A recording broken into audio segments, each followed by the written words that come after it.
Assalamu alaikum. Welcome to another episode of the Afghan Eye Podcast. I'm your host Sangar Paykhar, and in today's episode, our esteemed guest is retired Major Adil Raja, a former Pakistan Army officer who served in combat, intelligence, and anti-terrorism roles. Adil Raja is now living in exile in United Kingdom, where he is active as a prolific journalist and whistleblower.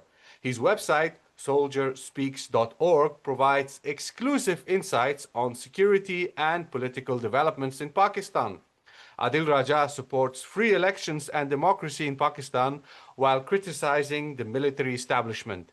His work has also landed him in some hot waters, which we will be discussing in today's episode. Assalamu alaikum and welcome to the Afghan Eye. Walaikum assalam, my dear brother Sangar Paykhar, and assalamu alaikum to my Afghan brethren and everyone who's watching. Thank you so very much. And it is always a pleasure once I talk to my Afghan brethren because I'm emotionally and by birth connected to my Afghan brethren. So it's always a pleasure and I take pride in this association because I find strength in this association because speaking truth to power requires a certain kind of attitude, and at the end of the day, the world is all about attitude. I take inspiration from the strength and from the attitude of my Afghan brothers who speak truth to power irrespective of the cost. Wallah, that is the thing, which makes me fall in love with this. This is the attitude. Life is all about attitude, brother. But no, I've paid a cost to speaking truth to power, and it comes from this attitude which I'm talking about. And I find this attitude in my Afghan brothers. That's why I love them. Please. And I think that the love is mutual. All of the Afghan friends in the whole media um, ecosystem and everyone that I'm in touch with, I think that the appreciation for your work, for our audience, people who are not aware of Adil Raja's work, I highly recommend that you visit his website, Soldier Speaks. You have two YouTube channels, right? Yeah, Soldier I've Speaks. just started Soldier Speaks Reloaded and Soldier Speaks English. I've Yeah. just started, I was banned on the YouTube for 2.5 years, and my website is soldierspeaks.org. Okay. Yes, and I think that anyone who visits your website and YouTube channel and follows your work can see how valuable your work is. And I think that this type of coverage of developments in Pakistan and Afghanistan as well is essential in the current climate that we're living in. And this is also why I wanted to speak to you because obviously, as someone who has three generations of background in the Pakistani military and an experienced major, you are in an exclusive position to provide context about some of the recent developments. And to be more specific, my question for you, first question, is related to Field Marshal Asim Munir basically taking full control, constitutional and political control over Pakistan. And what does this really mean for the way Pakistan is governed?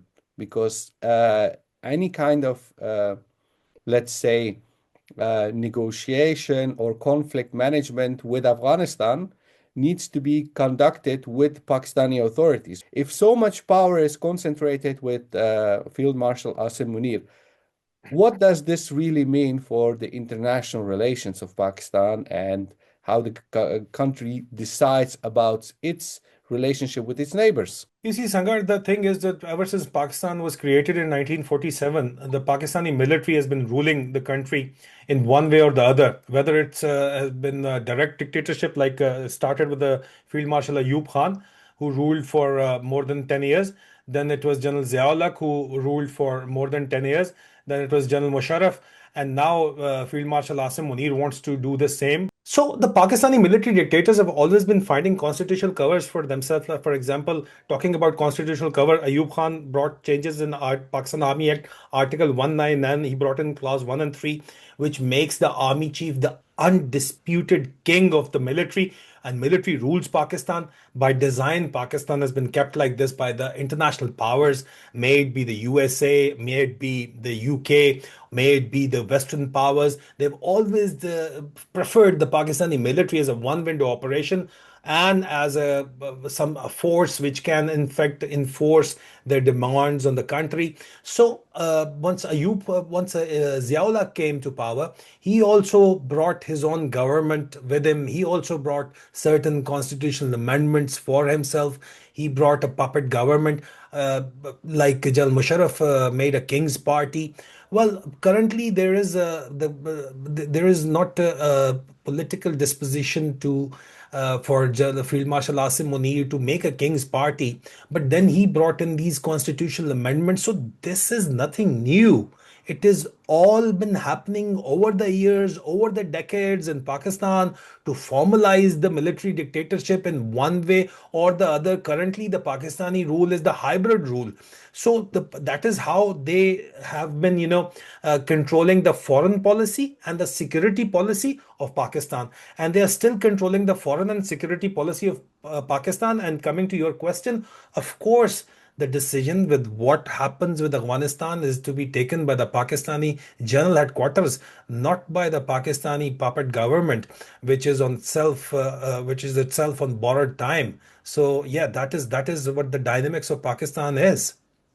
So when we observe how there are tensions between the two countries with regards to TTP and BLA and the cross-border attacks and the Pakistani airstrikes on Afghanistan, then when a negotiation is being initiated, what is actually the constitution of those people who negotiated on behalf of Pakistan? Because there is some secrecy. It's unclear who was exactly there to negotiate on behalf of Pakistan.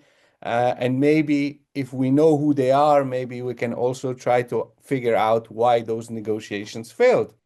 Yeah, firstly, it has been reported quite openly that the negotiations were being led by the ISI in Pakistan because the Pakistan foreign Mm. policy and Afghanistan is part of the foreign policy and security policy as well. Very important part of the security policy because it was and it's still at some certain quarters considered a strategic depth for Pakistan. Pakistan does not possess a strategic depth, so Afghanistan is being considered as such. But the negotiations were being controlled by the ISI. The problem over there is that the military structure works in a chain of command. At the top of the food chain or the top of the command is Field Marshal Asim Munir, who has allegedly promised President Trump that he's going to get him the Bagram Air Base through a regime change in Afghanistan. These were the reports already. So Mm. even if the ISI,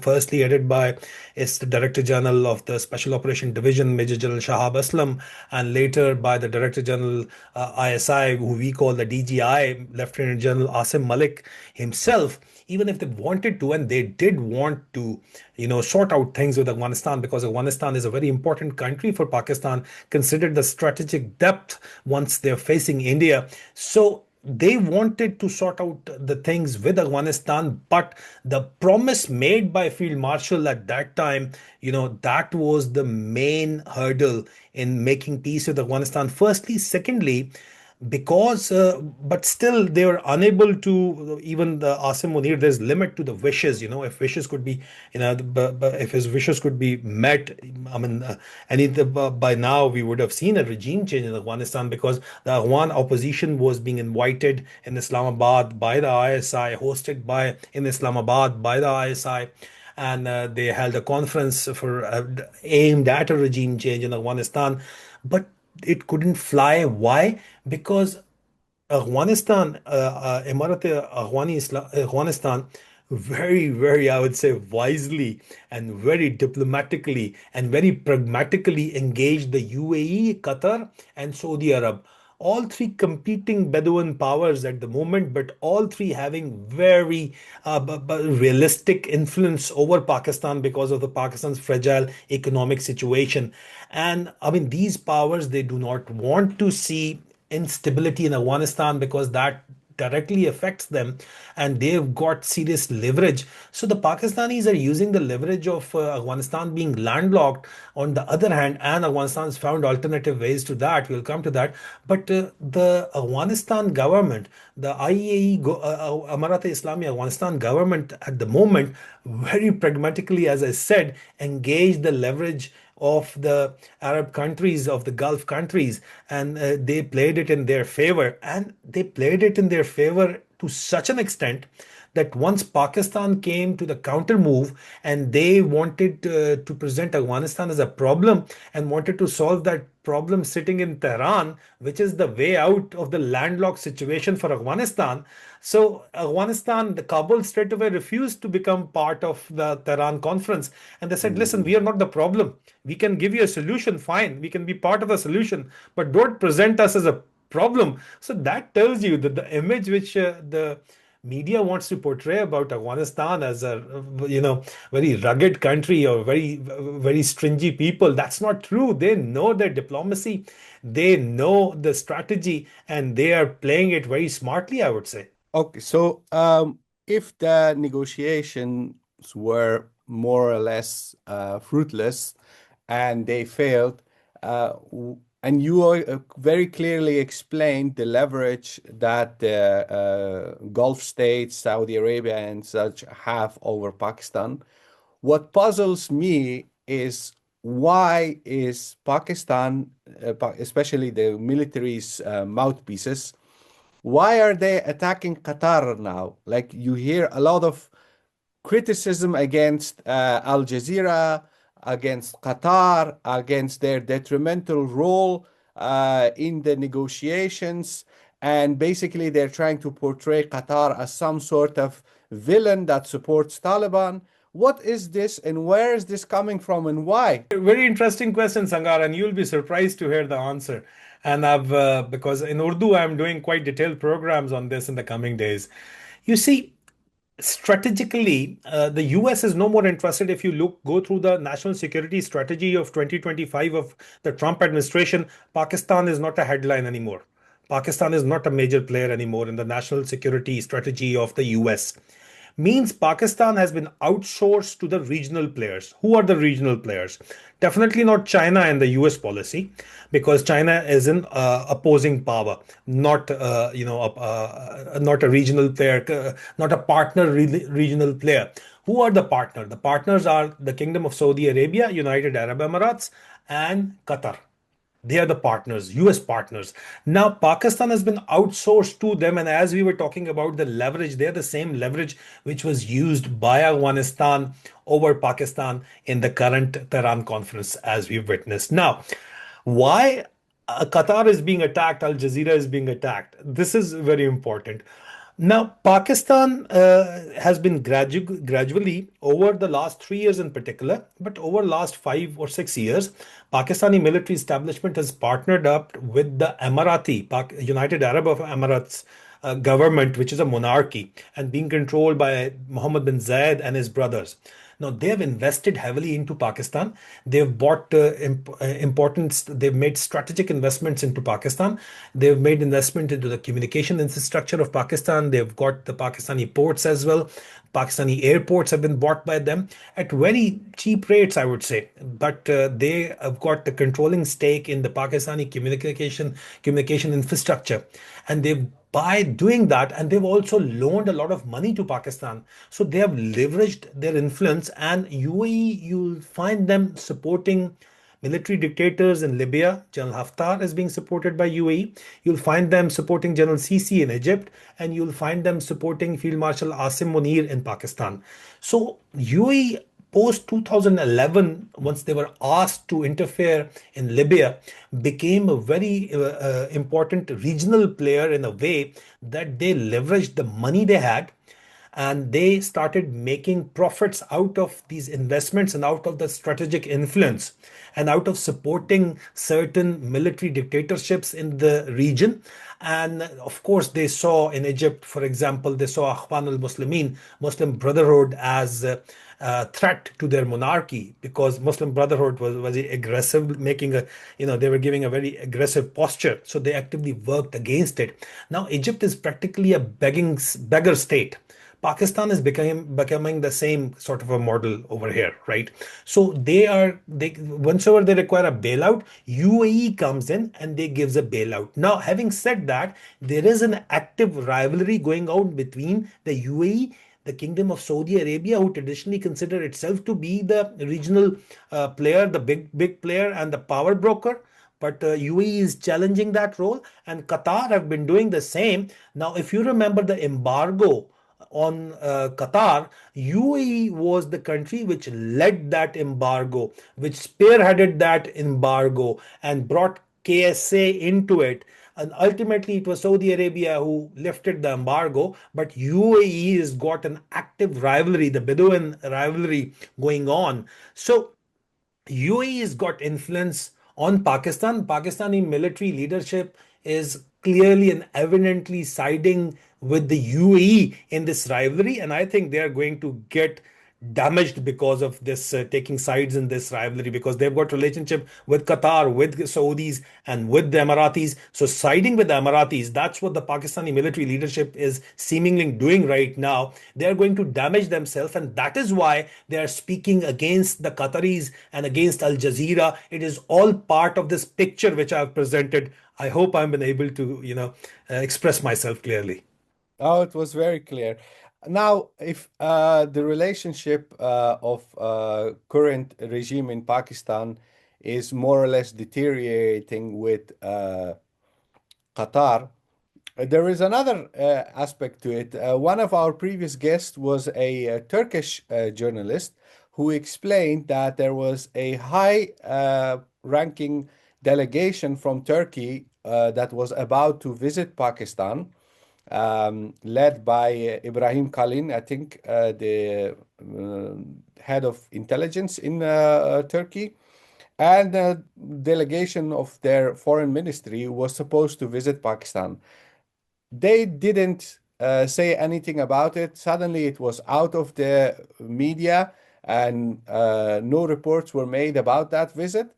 And now there is silence. Now, can this be interpreted as also more or less a deteriorating relationship of the current regime in Pakistan with Turkey? Because, I mean, Turkey is also a significant player in the region. Sangar, Pakistani military establishment is heavily dependent upon Turkey in a way that their investments into Turkey and Turkish investments into Pakistan are very much interdependent, firstly.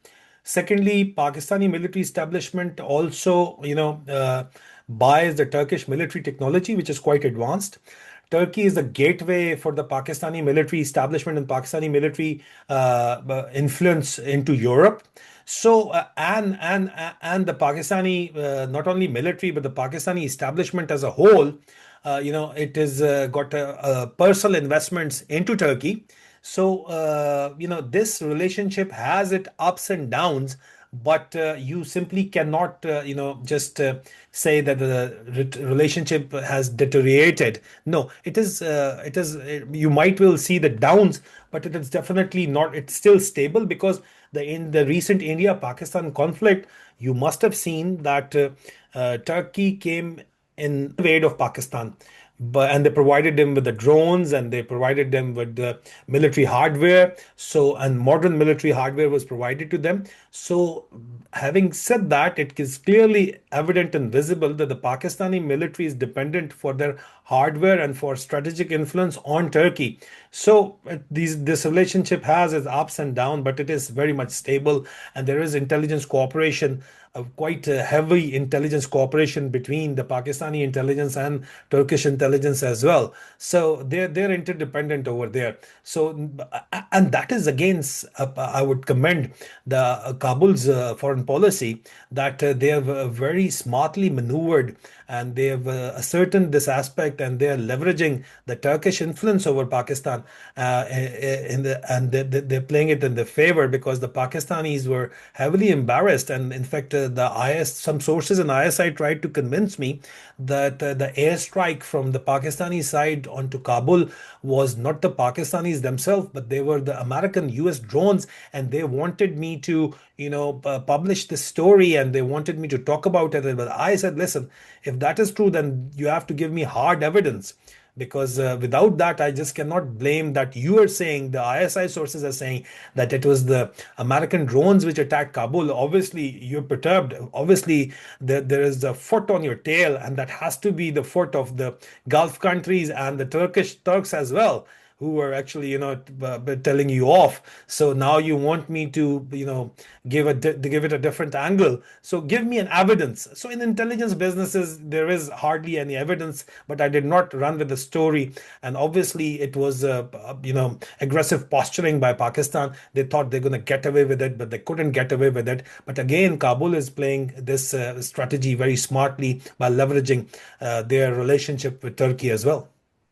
So now let's move to what has happened in the last few days. We've heard that a very significant and high-profile figure within ISKP has been arrested in Pakistan. And this report has emerged from Pakistani sources. And maybe you can elaborate on that. Who is this person? And how was he exactly arrested? And what does this mean for Pakistan's current fight against ISKP? So, Sangar, you're talking about Sultan Aziz Azam, who was named by the US counterterrorism, State Department's counterterrorism department in 2021, November 2020, November 21st of November 2021. He was named by the US itself.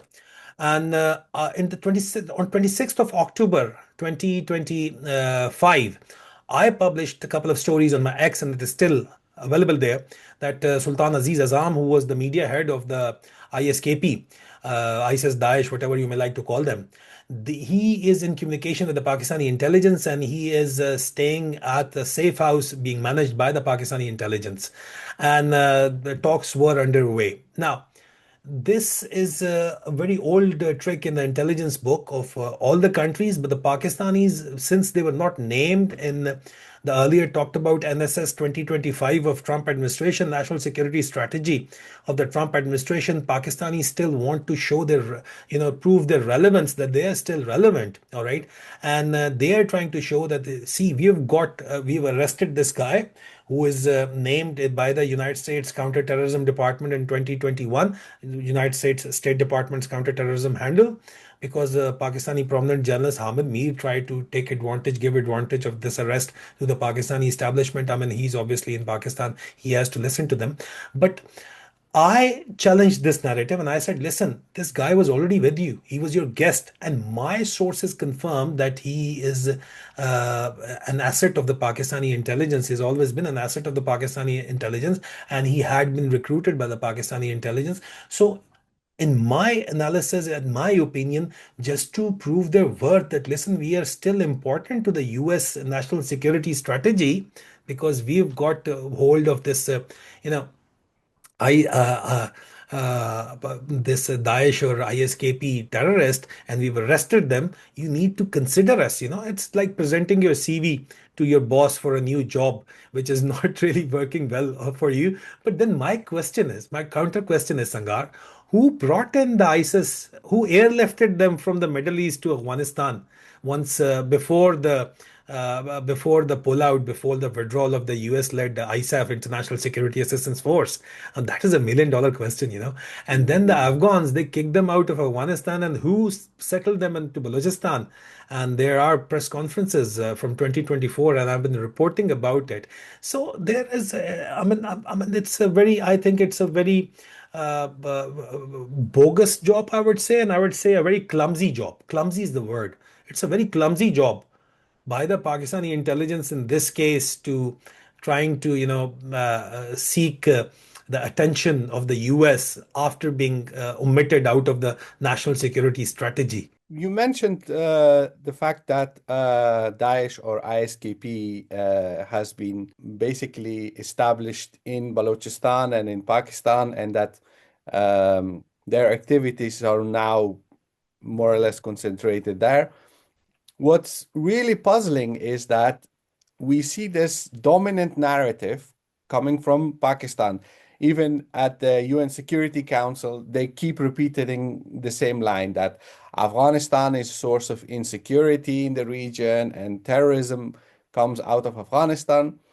And they keep saying that, but at the same time, what we see is that TTP activities happen inside Pakistan.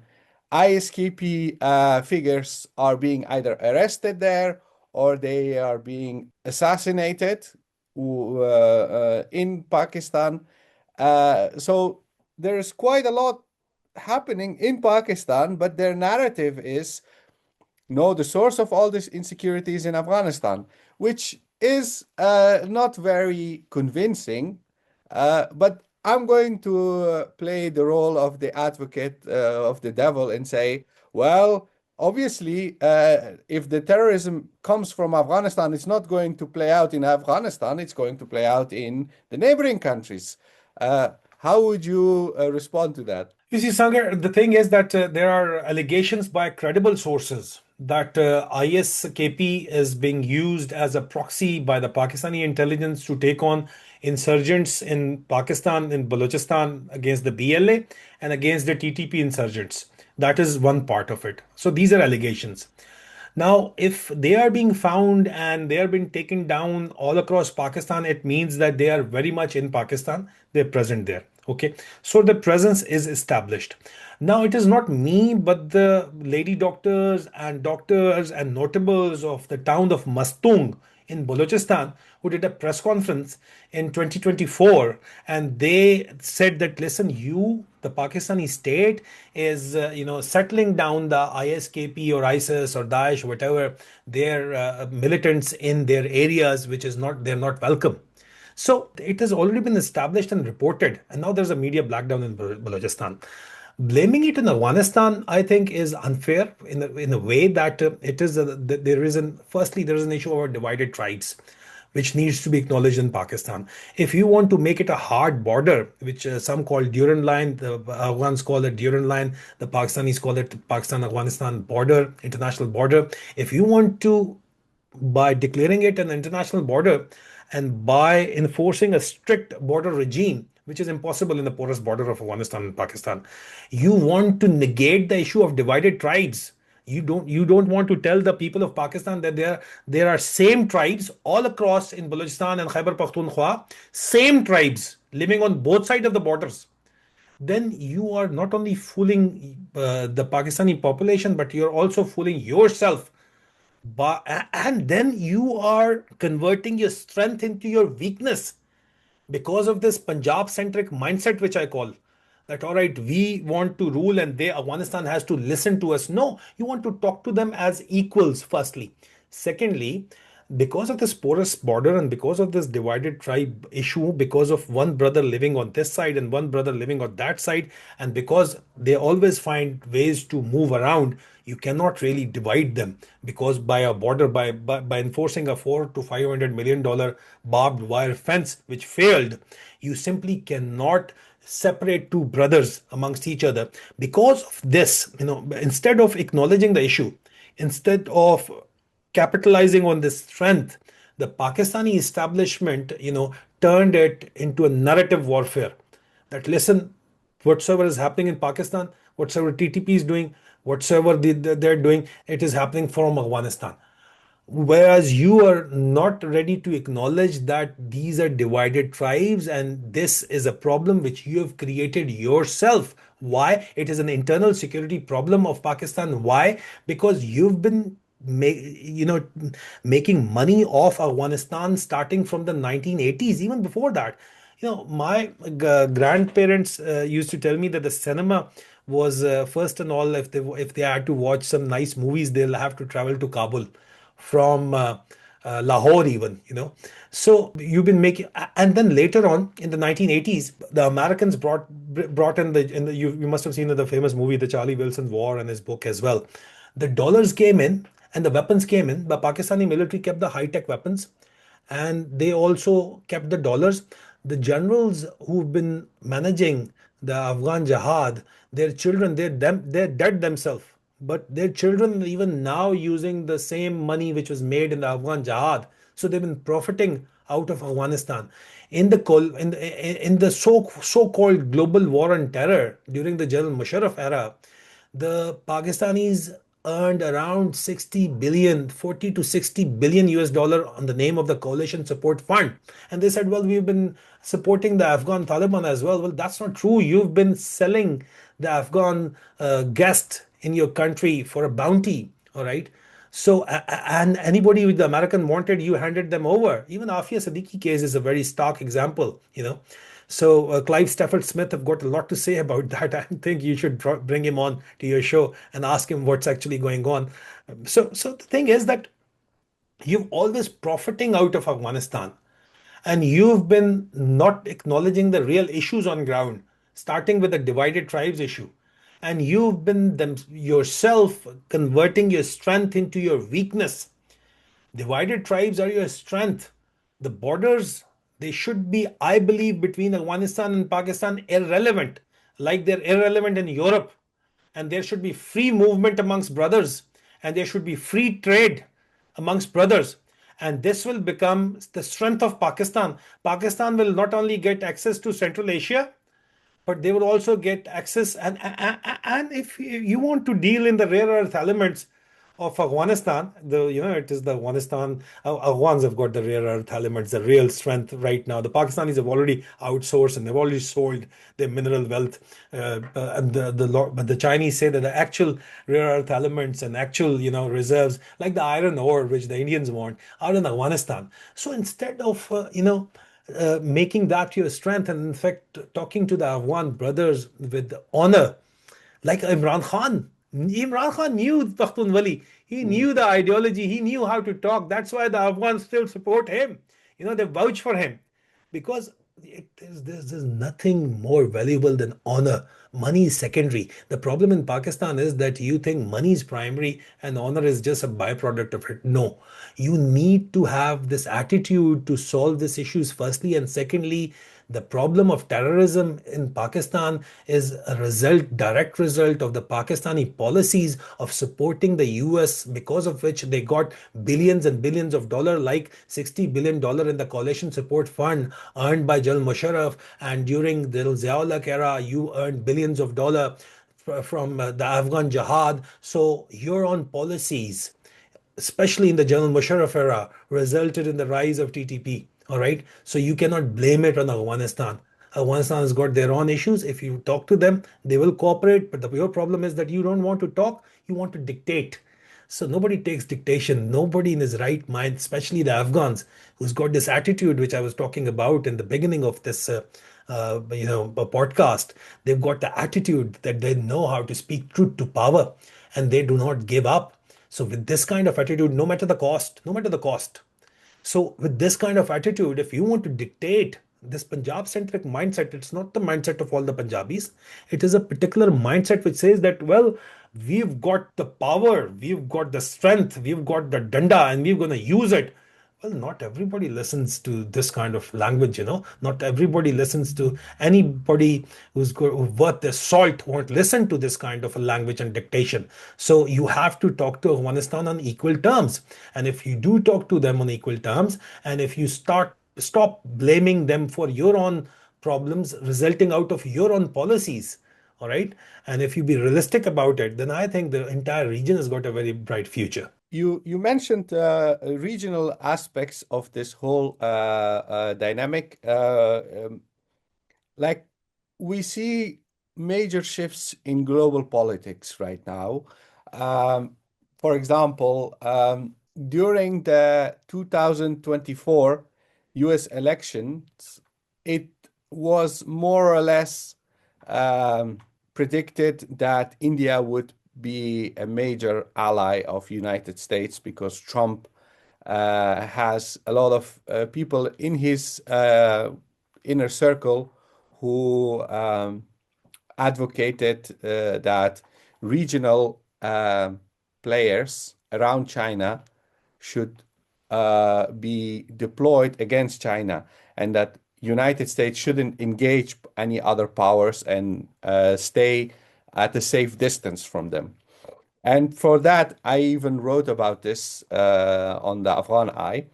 But now, in 2025, what we see is that the relationship between America and China, in India, is deteriorating, not worsening, but they're not exactly the allies in the region that was predicted. Um, India is being very dominant in its way, how it's profiling itself as a regional player by engaging Russia. And this dynamic reveals that Pakistan in South Asia is a country that is, on the one hand, aligned with the United States, on the other hand, with China, and it also tries to pursue its own agenda. Now, you mentioned Central Asia, the Middle East, and the security and trade significance of Afghanistan. If we look at this whole field in front of us, all these different regions and different countries, and we see a shifting global dynamic, the logical step would be to say, okay, the region is stabilizing. What Pakistan needs to do is to play its cards well by being part of a constructive and stable trade and security agreement with the regional players. But it's not happening. We see actually the opposite. Like Pakistan is on a collision course by constantly talking about conflict, not just with India, but also with Afghanistan. This doesn't make sense. Like from a strategic perspective, it doesn't make sense. Now we can say that they have a very short-term attitude towards regional and internal politics, but surely in the long term, this cannot be sustained.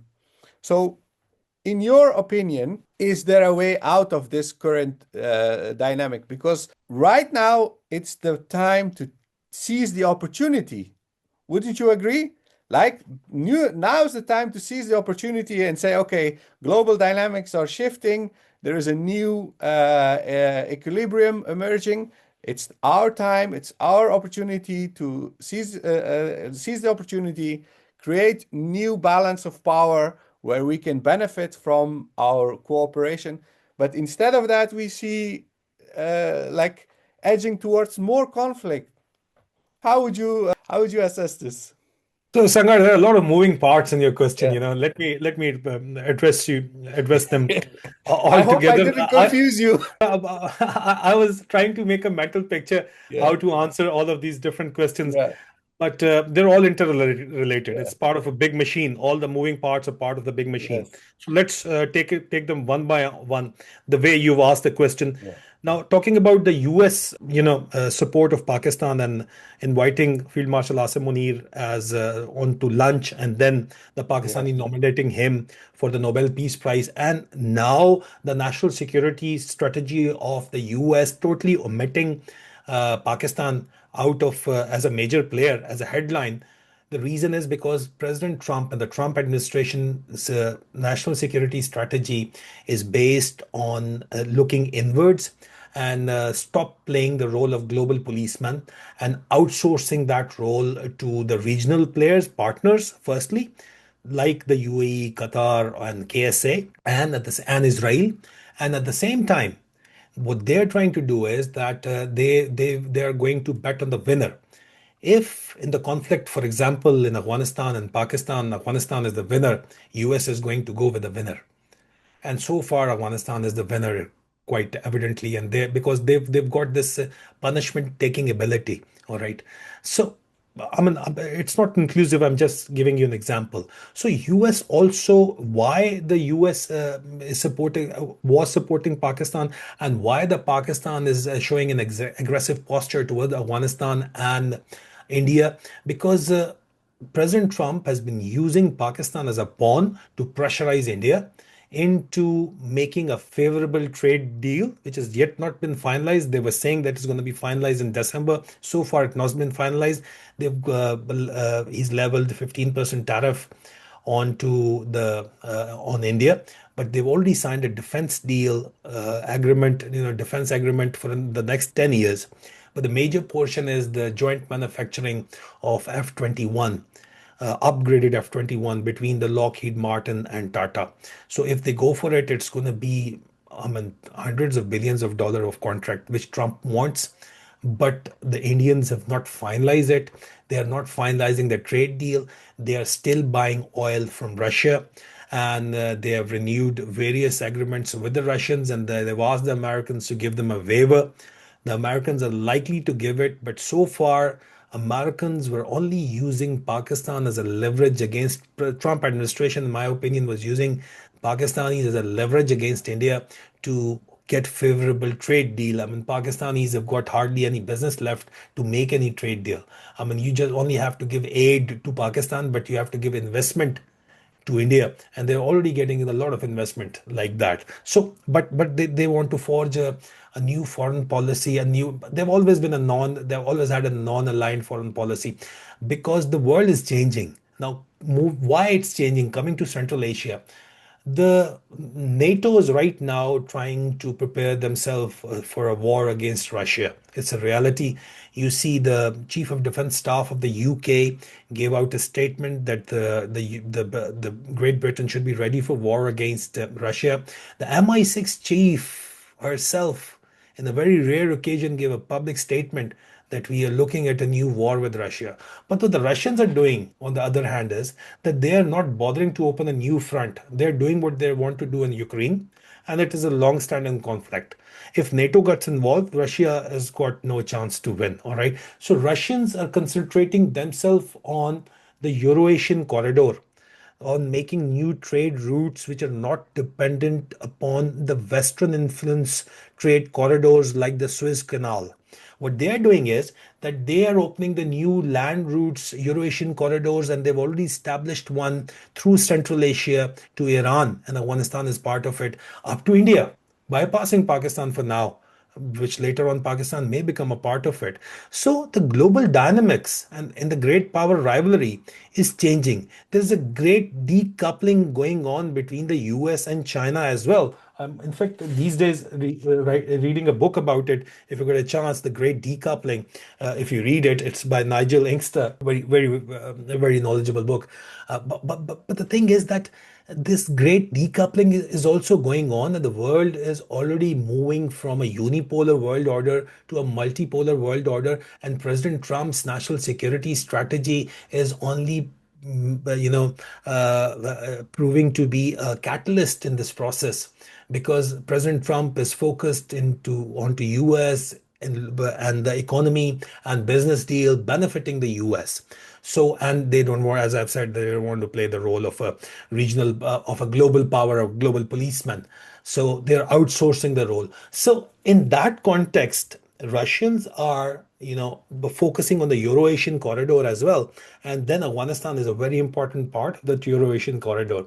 And realizing their potential, they're obviously trying to, forge a diplomatic relationship with Russia, with China. And I don't think the Western countries are going to, leave out Afghanistan and outsource it to Pakistan, maybe, as the Pakistanis may want to. But obviously, it has been proven that they don't have that kind of leverage anymore in Kabul as they claimed they used to have. So the Western countries also would require, very soon enough, you can mark my words, to open up diplomatic relationship with Afghanistan.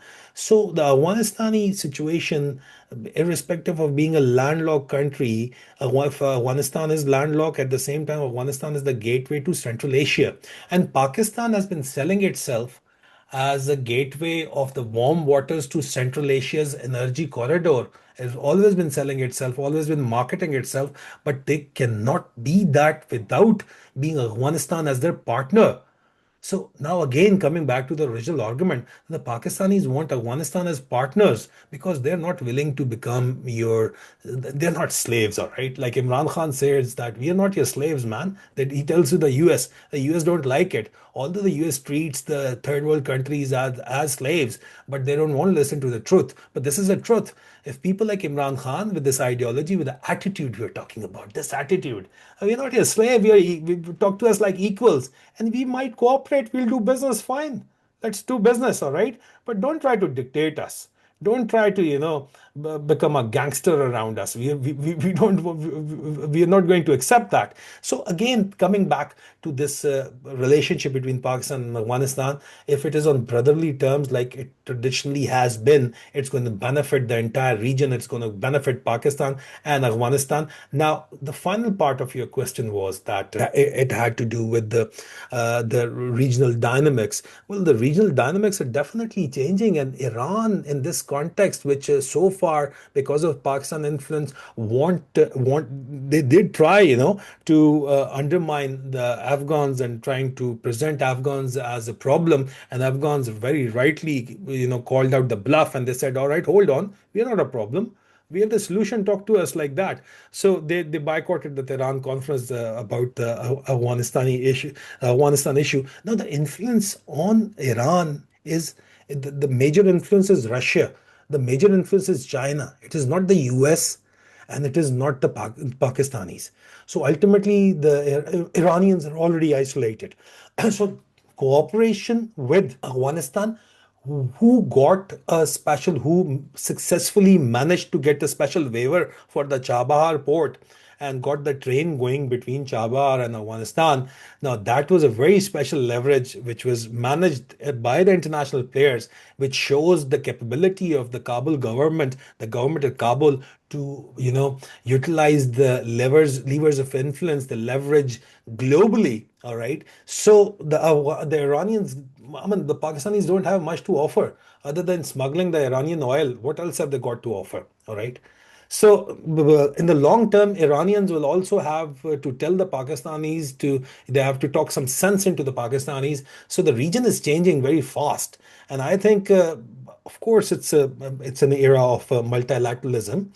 But in this era, we need to talk to the West. We need to talk to the East. So it's a balance of East and West, and the fulcrum of that balance is our region, Afghanistan and Pakistan. If it can make use of that balance successfully in favor of its people and for themselves, they are going to be, very successful, and we are looking at a very prosperous future for our countries. But if they're going to confront and if they're going to become pawns for other players, like Pakistan has become one in the recent conflict for the US, or if Afghanistan would become one for some other country, well, it is not going to favor any one out of us. So this is my final analysis on this situation. Thank you. I think we sort of rounded up the whole situation. On the one hand, there is this narrative that is being promoted by the military regime in Pakistan, where they try to draw people's attention from Pakistan and from Afghanistan and the region towards militancy in Pakistan and all these issues, problematizing basically the whole relationship between the two countries. And on the other hand, you clearly explained that there is a much bigger game going on, which is far more important and far more vital, not just for Afghanistan and Pakistan, but for the whole region. And this narrative that is being promoted about Afghanistan and Pakistan and militancy and conflict is just a distraction, because the bigger game that needs to be played is what you explained. Like, we can actually be a key region for the future of the world, its economy, its security, its prosperity, all of that.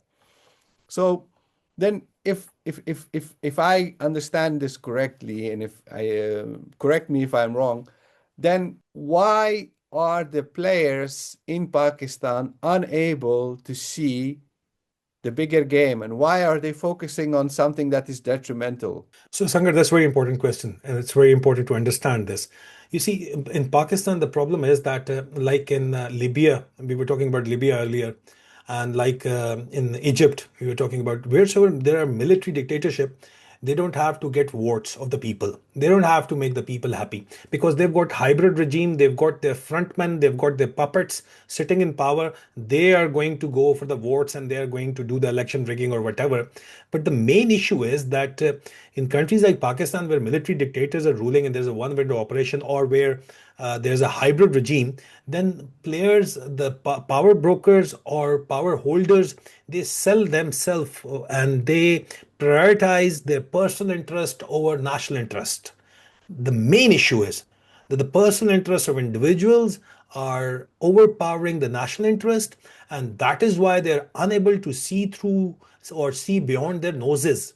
That is one of the major issue. All right, firstly. Secondly, then there is a blame shifting game. Once your policies over decades have resulted, like in Pakistani security and foreign policy regarding Afghanistan over decades, have been to sell Afghanistan as the Afghan theater, as as a place to make money, and as a place where they will sell this narrative that, listen, it is the bedrock of terrorism around the world, and we are the saviors of the world, and we will become the counter terrorism effort. So we will sell our counterterrorism services to the world. Once this narrative starts selling, all right, because you've got very sleek sort of diplomats, and you've got very huge diaspora which is selling this narrative because it is bringing a lot of money in to Pakistan. Coalition Support Fund, 60 billion. All right, 40 billion you acknowledge, but around 40 to 60 billion, lot of money, man. Then during the Afghan Jihad, billions of dollars are coming in because of this narrative. All right, the Cold War was a different era. Let's not talk about that. Talk about the global war on terror, so-called global war on terror, which I call the war within. This was a war within. All right, talk about that. You made, all right, don't say 60, don't say 40, you made 50 billion US dollar, and then the individuals became rich overnight. How? Because the arms which were coming in, and at the same time there was Afghan transit trade route going on. So I was at the Torkham border, Sangar.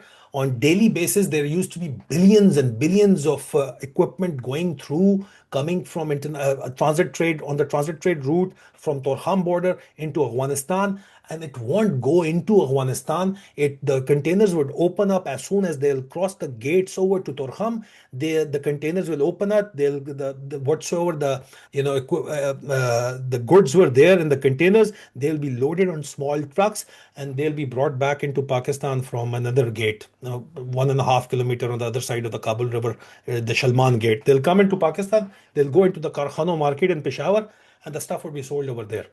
Now, there were many senior powerful officers who will bring in weapons, like the Glock is very famous, right? Glock 9s would come in, the entire container of it.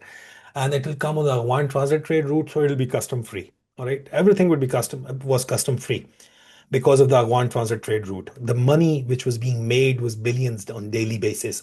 So the custom free equipment will come in, and the empty container will go into Torkham, into Afghanistan.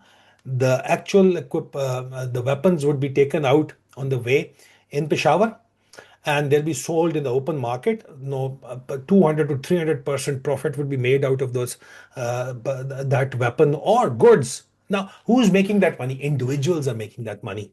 So the individual interests superseded the national interests.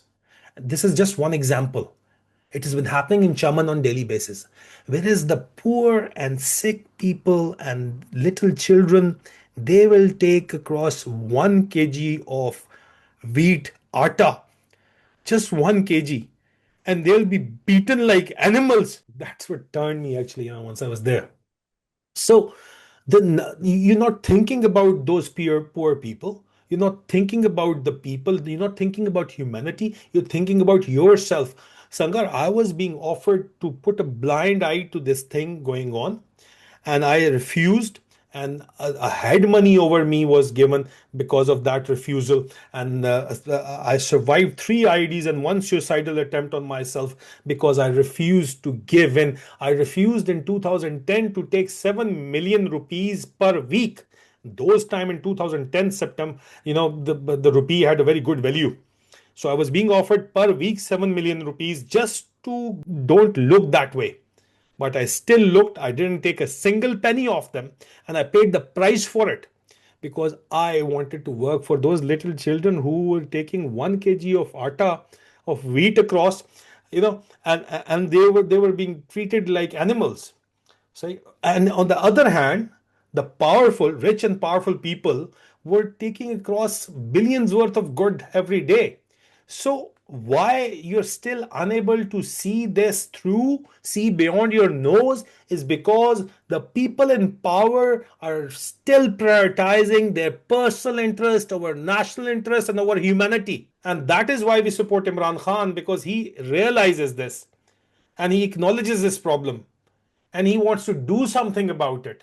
And that is why the mafias are, they've worked to put him down, pull him down. I mean, this kind of money, once we're talking about $50 billion, and that is only the coalition support fund. Then there were trillions of dollars which were being spent in Afghanistan. Where is that, all that money? The Americans themselves acknowledged that there was a lot of corruption. So they've lost billions and billions, hundreds of billions of dollars in corruption. What corruption was it? It was corruption with these powerful people, not only in Pakistan, but in the US as well, and in the Gulf countries as well. They were part of the Afghan government which were involved, which are no more in Afghanistan. They were also involved.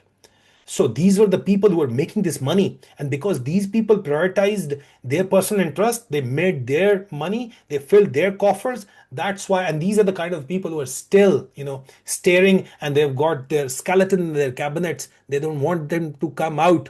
That is why accountability is again very important. That is what Imran Khan asked for.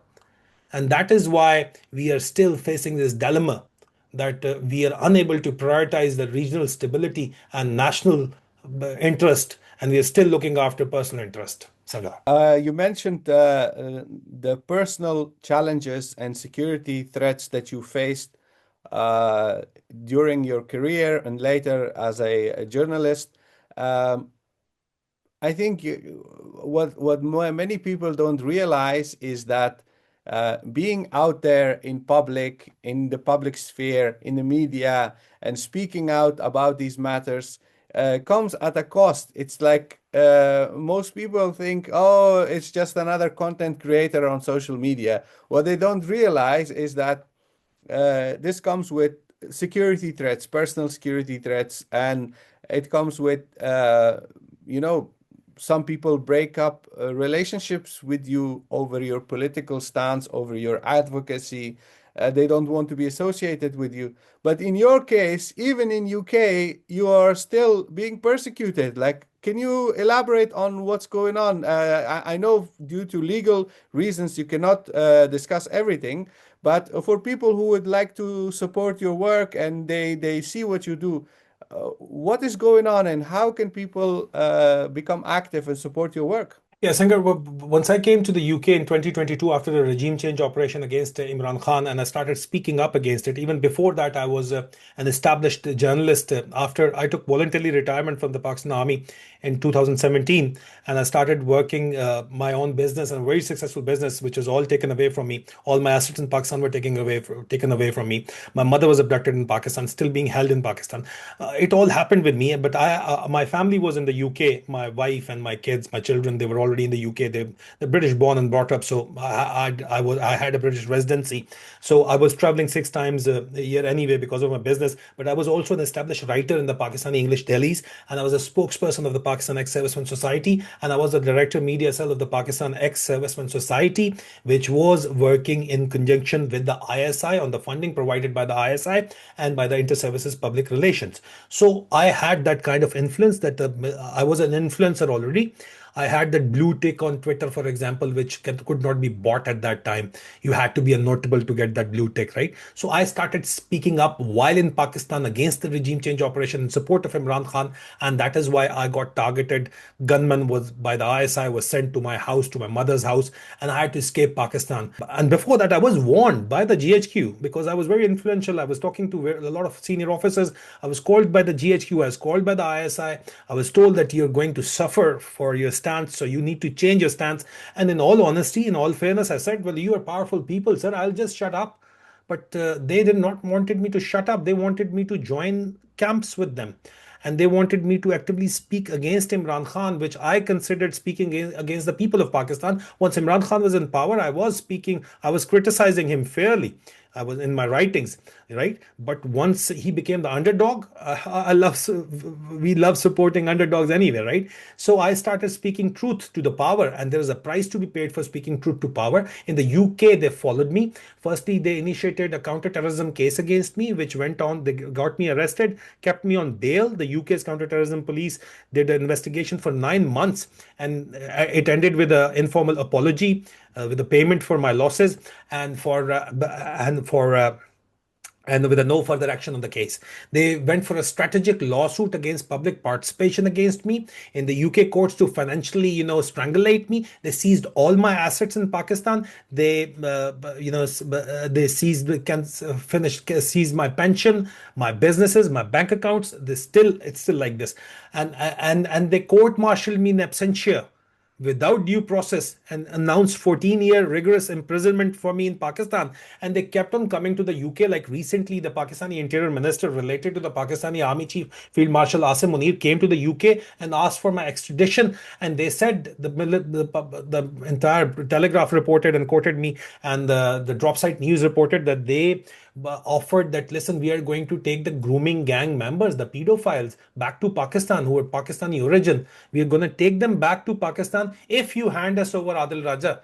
If you hand us over Major Shahzad Akbar, Imran Khan's accountability minister in his government, if you hand both of them over to us, we'll take a political problem off you. So this is the level of transnational repression which I continue to face just for speaking up truth to power. So there is a price to be paid, Sangar, for speaking truth to power. And if you want to support me, you can support me by going to my website, soldierspeaks.org / support me. You can join my YouTube channel, Soldier Speaks at Soldier Speaks Reloaded. You can become a member, or at Soldier Speaks English. That is also a channel. Subscribe to it and become a member, or you can become my Patreon member. That is again at Soldier Speaks. Thank you.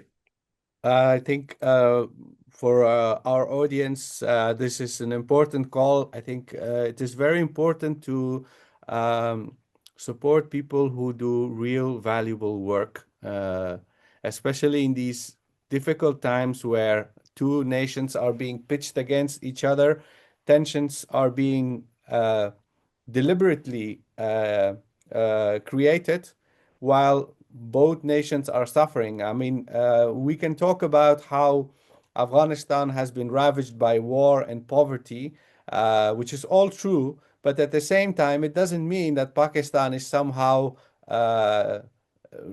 very prosperous and stable. And the majority of people in Pakistan, they suffer as well, and in many ways they probably suffer just as much as people in Afghanistan. So the conflict is not benefiting any nation, and people like Adil Raja, who are voices for truth, reason, and accountability. As Afghans, I feel like we are morally responsible and morally obliged to support your work. So I hope that more people tune into you and your channel and support your work. I definitely do. On this note, I would like to thank you to be our guest. I hope that we continue these conversations. And I will put the link to your website and YouTube channel in the description of this show. For everyone who has tuned this time again, thank you all for tuning in and listening to us. Please let us know what you think about this conversation in the comment section. We're looking forward to your commentary. Until next episode, take care of yourself and each other. Wassalamu alaikum wa rahmatullah. Wa alaikum assalam. Thank you so very much, Sangar.